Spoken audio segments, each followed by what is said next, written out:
Welcome back to Notable Deaths USA. Today, in quiet reverence, we remember talented artists who have left us, some only in recent days. From Hollywood icons to rising stars, each brought a bright light to the world of entertainment, until, sadly, they have gone too soon. Before we begin, your support helps keep these stories alive. Please give this video a like. Thank you for being here with us. Now let's begin. 1. Farewell to a British icon, Terence Stamp's enduring brilliance. London-born in 1938, Terence Stamp came of age amid the turmoil of World War II. Raised during air raids and rationing, his early life was shaped by resilience and grit. His breakthrough came with Billy Budd in 1962, a performance that brought him instant acclaim, including an Oscar nomination and a Golden Globe.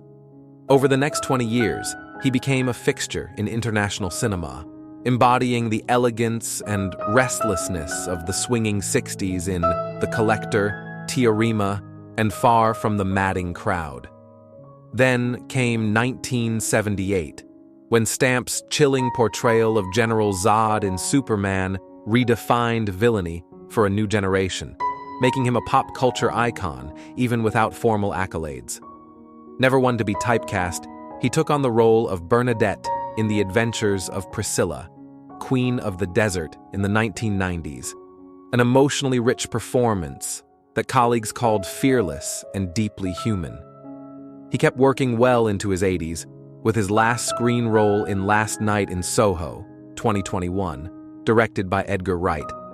Tragically, on August 17, 2025, Stamp passed away peacefully at the age of 87, his family confirmed.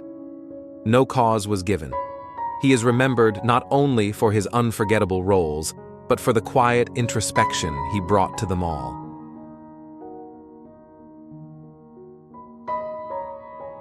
2.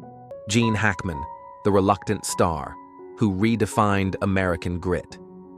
Born in 1930 in San Bernardino, California, Gene Hackman's early life was anything but easy.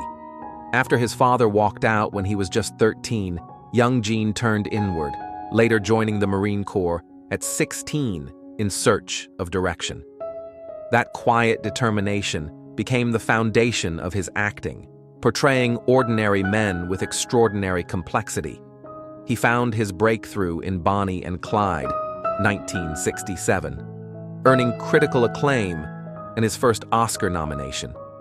But it was The French Connection, 1971, that made him a household name. His portrayal of gritty detective Popeye Doyle won him the Academy Award for Best Actor and a place in film history.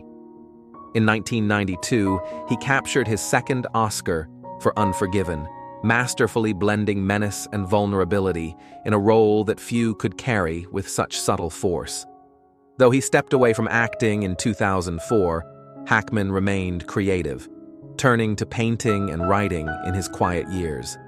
His characters, grounded and human, never left the hearts of those who watched. Sadly, Gene Hackman passed away at 95, peacefully at his home in Santa Fe, New Mexico. Local officials confirmed his death, which came shortly after the loss of his beloved wife, Betsy Arakawa. He leaves behind 3 children, a granddaughter, and a body of work that spoke honestly to the human spirit. As he once said with quiet pride, he tried, and that effort touched millions.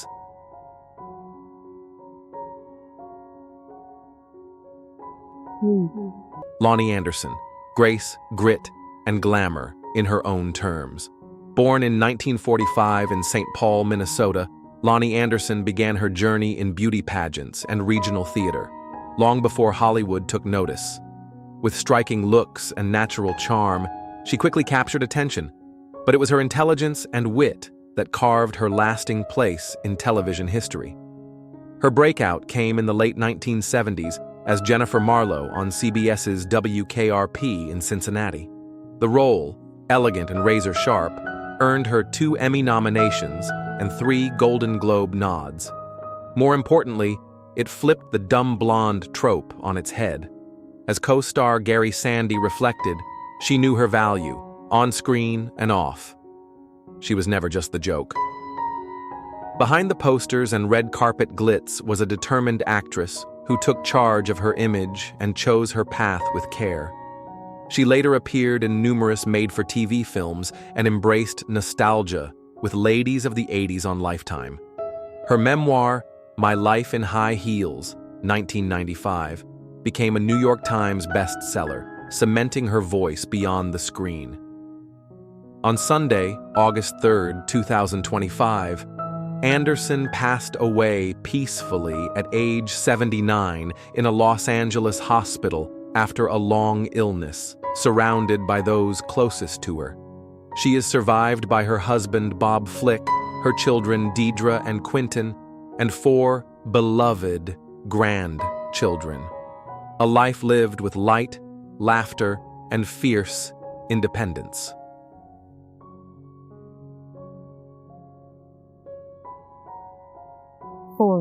Val Kilmer, A Soulful Life, Beyond the Spotlight.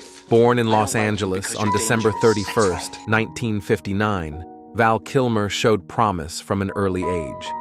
He became the youngest student ever admitted to Juilliard's elite drama division, where his dedication to the craft set him apart. From the stage to the silver screen, his magnetic presence and emotional depth made him one of Hollywood's most dynamic and unpredictable stars. Kilmer found instant fame in 1986 as Tom "Iceman" Kazansky in Top Gun, a role he revisited decades later in Top Gun: Maverick. His performances were often daring, embodying Jim Morrison in The Doors, bringing raw charisma to Doc Holliday in Tombstone, and stepping into the cape for Batman Forever. In 2014, life took a sharp turn when he was diagnosed with throat cancer. A series of surgeries, including a tracheotomy, altered his voice, but never silenced his spirit. He opened his heart to the world in his 2020 memoir, I'm Your Huckleberry, and the 2021 documentary, Val, sharing his battles and reflections with honesty and grace. Tragically, on April 1st, 2025, Kilmer passed away at age 65 in Los Angeles, surrounded by his children and those dearest to him, following complications from pneumonia. He is survived by his children, Mercedes and Jack, who remember him as not just an actor, but a poetic, deeply spiritual father. My name is Val, he once wrote, and I'm an artist, soul first. That soul remains in every word, every frame, every memory.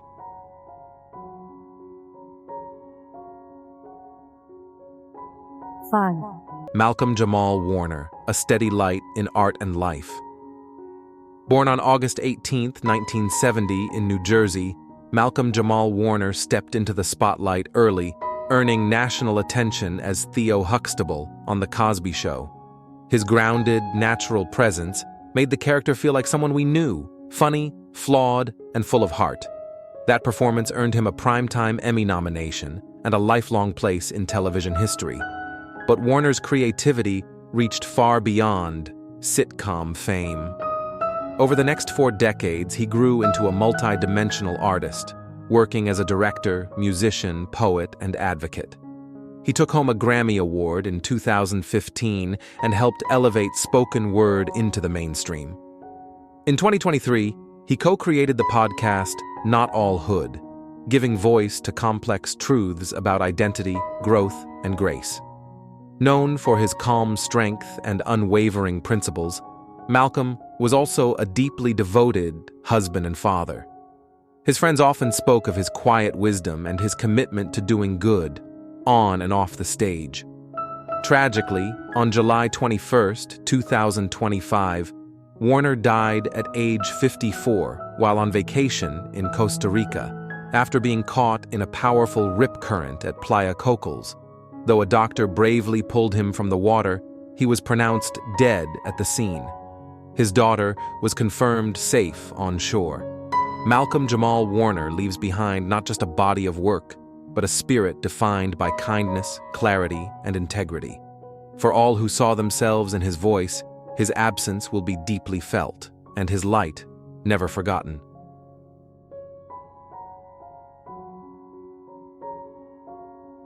Six. Danielle Spencer, A Life of Spirit, Laughter, and Purpose. Born in New York City on June 24, 1965, Danielle Spencer first stepped into the public eye at age 11.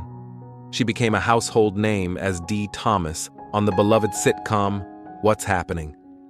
The wise-cracking little sister whose famous line, "Ooh, I'm gonna tell Mama," etched itself into television history.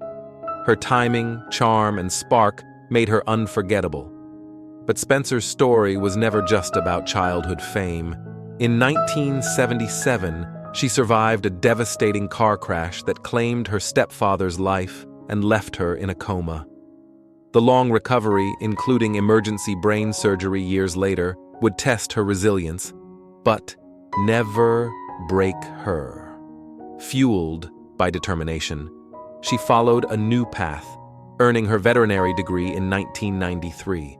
Over 2 decades, she worked to care for animals and advocate for their well-being.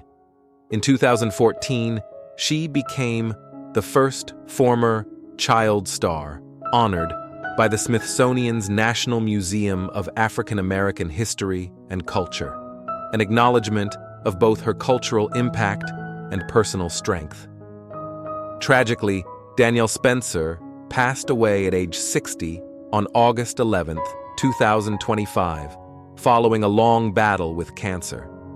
The news was shared by her longtime friend and co-star, Haywood Nelson, who remembered her courage through years of illness.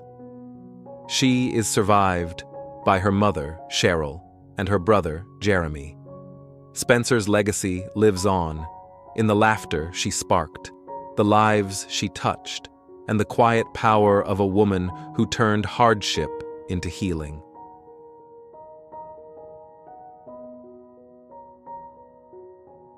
Seven. Marie Osmond is the smile so many Americans grew up with, radiant, familiar, and always polished. But behind that voice that once filled countless living rooms was a childhood few truly knew. Long before she could simply be a little girl, she was learning lines, chasing cues, and living under lights hotter than any sun. In a world of sequins and schedules, she wasn't just a daughter or sister, she became a symbol, carrying the hopes of an entire family on shoulders still growing.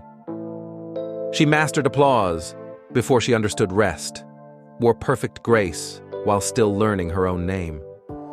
While cameras captured poise, silence often held her truth. And though the cheers got louder, so did the gap between the public image and the private ache.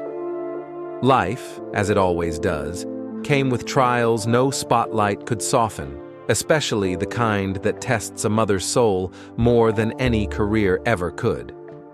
Yet Marie didn't choose the easy way. She chose honesty, healing, and, in her 60s, perhaps her greatest legacy, the strength to let her children write their own story. If her music once held your heart, stay with her now and listen gently for the quiet moments where true courage found its voice. From the quiet ache behind her early fame, Marie stepped into love with the hope that it might offer the steadiness applause never could. Yet the tenderness she longed for often slipped through her fingers.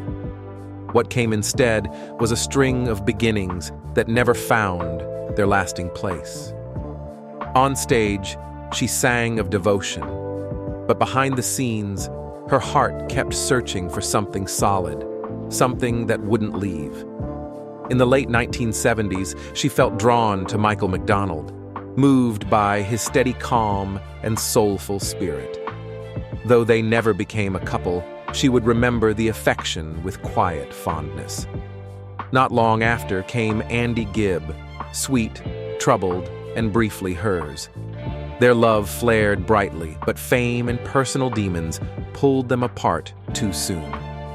She later spoke of him with both tenderness and pain, wishing life had offered him more peace. Then came David Cassidy, a match that seemed perfect. Two radiant stars who knew the weight of being adored. But the whirlwind never slowed, and their connection unraveled. Marie would describe it like chasing a dream, while everything else was falling apart. By 1982, yearning for calm, she married Steve Craig at just 22, believing that marriage and motherhood might finally ground her. For a time, she felt safe, until their divorce 3 years later left her questioning not only her role as a wife, but as a mother. A year later, she wed Brian Blosel, and for over 20 years, they built a large, blended family. Outwardly, they looked steady, but inside, she was carrying too much alone. In time, the distance grew, and so did the silence. She would later confess how exhausting it was to pretend things were fine when they weren't. When the marriage ended in 2007, it wasn't just a relationship that broke. It was a belief that if she gave enough, love would stay. From the ashes of heartbreak, Marie turned her focus to motherhood, and to the outside world, it seemed she had finally found her balance: fame, family, beauty, and success. But behind the polished smile was a woman coming apart, battling a storm too deep for applause to calm. After welcoming her 7th child, Matthew, in 1999, she was no longer the vibrant entertainer fans remembered, but a mother overwhelmed by fatigue, her body drained, her mind darkened, and her spirit fading beneath the weight of postpartum depression. In a candid interview with TV Guide, she revealed the depth of her suffering. She couldn't move her arms, couldn't quiet the terrifying thoughts. What many brushed off as the baby blues had already grown into a consuming darkness. The pain became so unmanageable that she once left her children behind, driving aimlessly for days, uncertain if she'd return. A doctor later confirmed what she feared most. It wasn't weakness, but clinical depression. Years later, she shared with Oprah how those long drives were filled with haunting questions. Would anyone even notice if she disappeared? The cruel voice of depression had twisted her thoughts into anguish. Then came more pressure. In 2006, rumors spread that she had attempted to end her life, when in fact, she had simply passed out from a reaction to medication. Truth was buried beneath the noise, and the judgment only deepened her pain. But Marie didn't retreat. She spoke publicly about mental health, offering comfort to other mothers who suffered in silence. Still, the toll persisted. In 2007, while performing a samba on Dancing with the Stars, she collapsed on live television, a chilling moment when her body gave out, revealing what her smile had long hidden. She stood up quickly, even made light of it. But the image lingered. A woman beloved for her strength, brought down by battles no one could see. In 2010, Marie Osmond faced a sorrow no mother should ever have to bear: the loss of her son, Michael. It was a heartbreak so profound it nearly silenced the joy that had been her lifelong gift to others.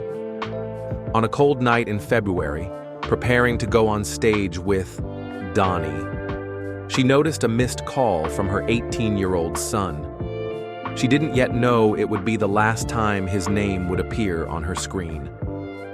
The next call came from the coroner, delivering the news that shattered everything. Michael had fallen from the 8th floor of his apartment in Los Angeles.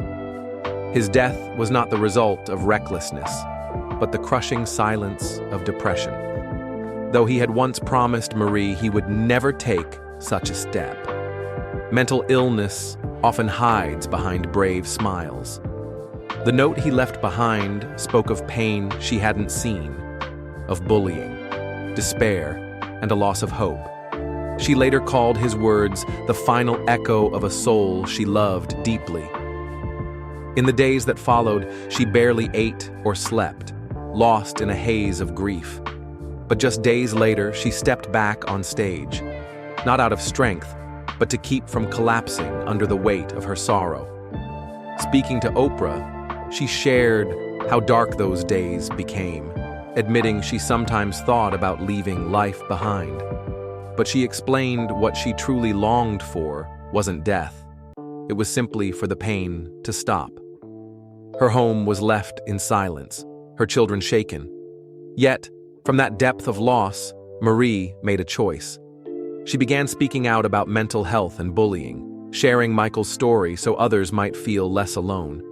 In doing so, she turned his memory into a light. A legacy built not on tragedy, but on the hope of helping someone else hold on. Though much of the world still sees Marie as the bright voice of the 1970s, those closest to her understand that behind her enduring smile lives a woman marked by more farewells than most could bear. In 2004, she said goodbye to her mother, Olive, the woman who had always been her compass. Just 3 years later, she lost her father, George, and found herself without the two figures who had once held her steady. But the losses didn't end there. In 2018, Marie quietly spoke of losing a grandchild, her voice shaking as she admitted that grief never disappears. It only becomes a part of you. Then, in 2022, her daughter Jessica's husband, Chris Mortensen, was taken in a senseless act of street violence. Watching her daughter grieve was another wound she carried. Around that time, her brother Verl suffered a debilitating stroke, and as if time hadn't already asked too much, the start of 2025 brought the death of her brother Wayne at 73, leaving another place at the table forever empty. Still, Marie didn't fade from life. At 65, she continues forward, not for the spotlight, but with a quiet resolve. Her home in St. George, Utah is more haven than house, filled with memories and the echoes of love. She rides bikes with her grandchildren, strolls through desert trails, and fills her days with gentle rituals that honor both joy and loss. Her dedication to health isn't about appearance, it's about staying present for the life she still cherishes. When asked about aging, she simply calls her wrinkles the roads she's traveled. In 2011, she rewrote one of her most meaningful chapters, remarrying Steve Craig, the man she first wed decades before. They chose May 4th for their wedding, the birthday shared by her mother and son, blending memory and renewal into one quiet, sacred day. This time, love was not about youth or grandeur, but about healing, about choosing one another again after all they had endured. What remains of Marie Osmond today is not the illusion of perfection, but the quiet, undeniable strength of someone who has endured and continued. Her story is not only one of standing under the lights, but of standing back up when life has knocked her to her knees. Through decades of spotlight and sorrow, applause and ache, she has become more than a performer. She is living proof that even a heart shattered by grief can still hold love and still offer it to others. She doesn't return to the stage for show, but because music is the way she breathes through pain. Her voice carries more than melody. It carries survival, and every time she shares her story, she opens a door for someone else to feel less alone. Her legacy is not in numbers, but in resilience, in choosing to show up with kindness, in rising, not because life was easy, but because she refused to let it harden her. And now, we turn to you. Has Marie's journey touched your heart as it has ours?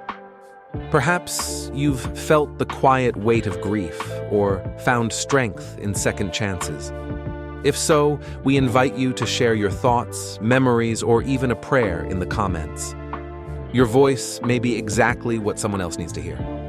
If this story resonated with you, consider liking, sharing, or subscribing, so that together we can honor not just a life of music, but a spirit that keeps teaching us all how to survive with grace.